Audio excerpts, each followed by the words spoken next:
There comes a time in every tool's life where it stops working. This is the original Ridgid spindle belt sander that I had for several years. It started acting up and being real jerky for a while, and then finally the motor went and became what I'm going to call unfixable.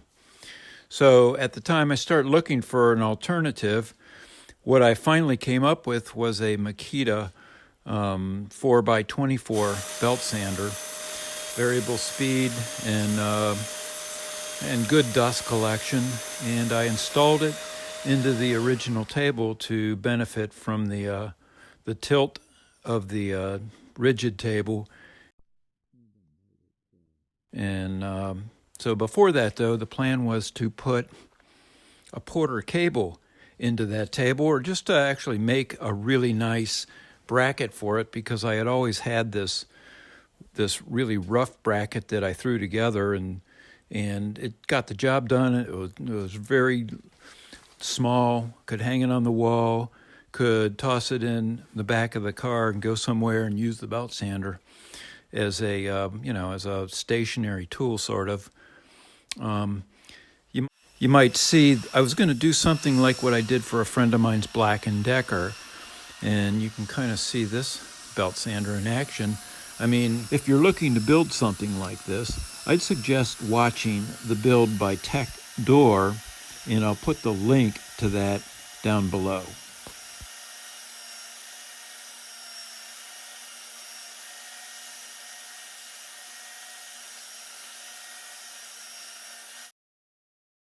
Moving forward, what happened to the Porter cable belt sander is that I pretty much wore it out doing some hardwood floors with it.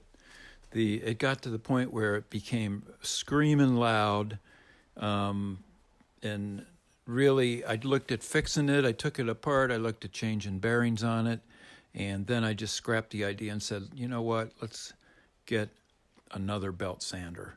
And then I started doing reviews, and I wanted one that was quiet because the Porter cable had gotten so noisy that I didn't want, I wanted a quiet belt sander. So the first thing I had to do was start nipping away at the aluminum in the table and drop it in. I penciled it out, and I got most of it out of there, and you can see in the highlighted area, the last part of it, I actually had to clamp it down to my drill press, use a spiral down-cut drill, router bit, and appropriate speed, and kind of mill that out of there, with a real slow feed rate. And I did it. I wouldn't want to do it again.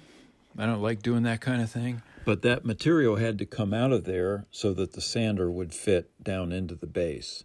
So after a couple of days, maybe more, I was done with the aluminum part of it, and it was on to making the compensating pieces so that the Makita belt sander would be firmly locked into the base I was making. And so I made patterns and tracings and used a wire gauge, a Stanley wire gauge, an old thing, to get some accurate profiles on the belt sander.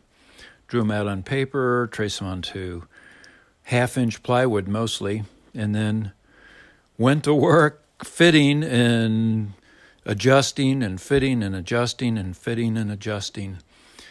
And here I am in the shop zipping around. I used this was filmed with a Wyze camera, with a $20 Wyze camera in a stop action mode, and the thing in the ceiling is I believe a $30 Wyze camera that follows you around, and you can kind of see it spinning around up there. It's not a bad thing in the shop. It's a kind of a deterrent, and when I'm out of town, I can actually pan the shop from remote. But anyway, that's enough about the camera. Here it is now that I've got the belt sander put into the table, and it sits tight, and works well, and I use it all the time. So I'm real happy with the way it came out, and I would, I don't know that I would go about doing it again after I realized how many days I had into that.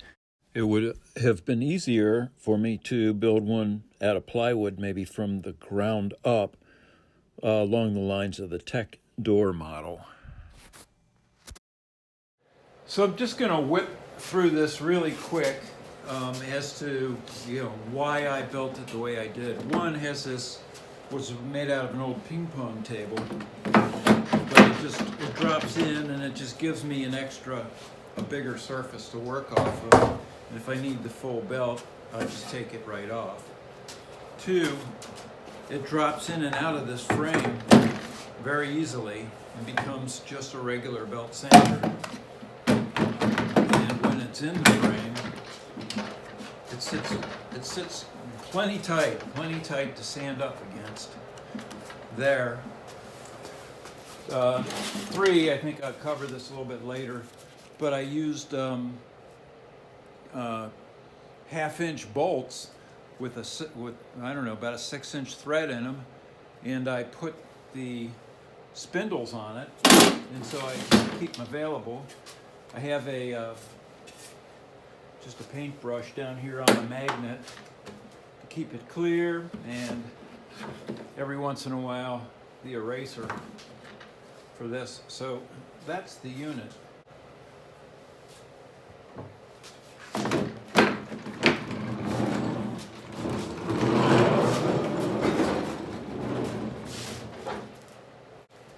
Long term, I probably will keep it this way because I'm real happy with it. Long term, I'm going to put some kind of storage shelves down underneath it. Well, that's about it. I hope I explained things well enough and provided some ideas on the various sanding platforms talked about in this video. If you have any questions or comments, please feel free, leave them below, and I'll do my best to respond. And to all of those still here, thanks for watching.